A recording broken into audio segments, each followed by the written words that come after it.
হাদিসটা খুব ভালো করে শোনেন।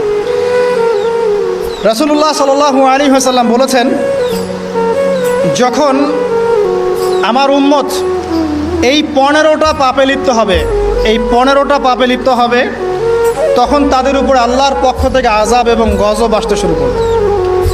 হাদিস আসলে অনেক আছে, কিন্তু সবগুলো বলার সময় থাকবে না। আমি মূল কয়েকটা বলছি, এগুলোর মধ্যে সব পড়ে যাবে ইনশাআল্লাহ।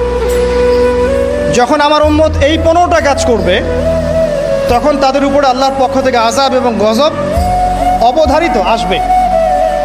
এক নাম্বার পাপ যখন এই উম্মতের মানুষ করবে, যখন তারা গনিমতের মালকে ব্যক্তিগত সম্পদ মনে করবে। গনিমতের মাল বোঝেন? রাষ্ট্রীয় সম্পদ, পাবলিক প্রপার্টি, এটাকে যখন মানুষ ব্যক্তিগত সম্পদ মনে করে ব্যবহার করা শুরু করবে। এটা কি মিল পাওয়া যায়? আচ্ছা। 2 নাম্বার, যখন কারো কাছে আমানত রাখা হবে, আমানত, এবং সে এটাকে ব্যক্তিগত সম্পদ মনে করবে। বুঝতে পারছেন? আমানত রেখেছে, এটার খেয়ারত না করাটাই কর্তব্য, কিন্তু এটাকে যখন ব্যক্তিগত সম্পদের মতো মানুষ ইউজ করবে, শেষ করে ফেলবে, নষ্ট করে ফেলবে, তখন আল্লাহর আযাব আসবে। 3, যখন মানুষ যাকাত আদায় করাটাকে জরিমানা মনে করবে, যাকাত দিতে চাইবে না, যাকাতটাকে জরিমানা মনে করবে। কি সমস্যা, কি বার্ডেন, যাকাত আবার দেওয়া লাগে কেন? আমরা তো ট্যাক্স দেই। যাকাতকে মানুষ জরিমানা মনে করবে। একটু চিন্তা করে দেখবেন যে বাংলাদেশে কত % মুসলিম নামাজ পড়ে আর কত % মুসলিম যাকাত দেয়।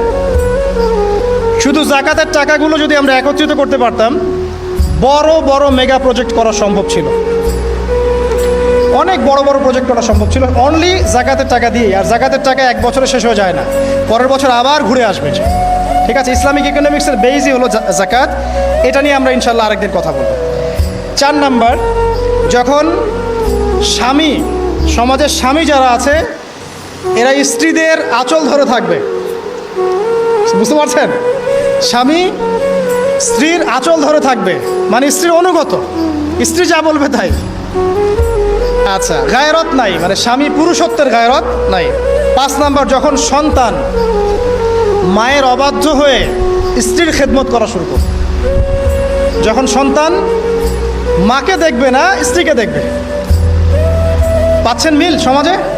আচ্ছা। 6 নাম্বার, যখন বাবার পরিবর্তে, পিতা, বাবার পরিবর্তে মানুষ বন্ধুদেরকে সম্মান করা শুরু করবে। বাবাকে সম্মান করবে না, ফ্রেন্ড সার্কেলকে সম্মান করবে। সুবহানাল্লাহ। এরপরে আসেন 7, যখন, আমার কথা রাগ করেন না, এটা হাদিসে আছে, যখন সমাজের নিকৃষ্ট মানুষদেরকে নেতৃত্ব দেওয়া হবে। এটা হাদিসে আছে। সমাজের নিকৃষ্ট মানুষকে যখন নেতৃত্বের আসনে বসাবে মানুষ, তখন সমাজে আল্লাহর গজব আসবে। হাদিস তিরমিজি 2211 নম্বর।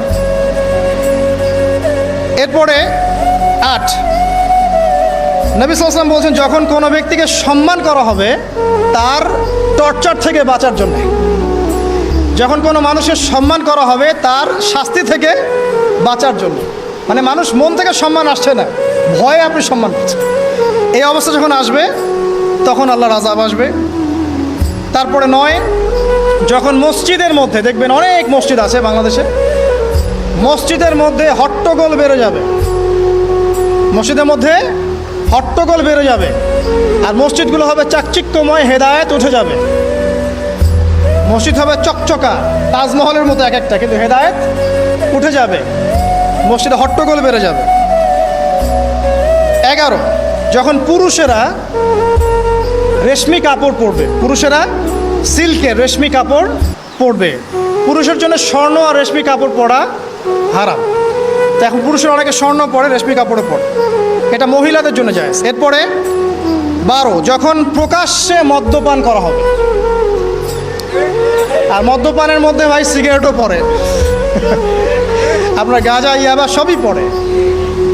যারা প্রশাসনে আছে, আমাদের এখানে অনেক ভাই প্রশাসনে আছে, তারা জানে যে মাদকদ্রব্য নিয়ন্ত্রণ করতে তাদেরকে কত হ্যাসেল পোহাতে হয়। আর এমন এমন কেস আসে যে মানুষ, আপনি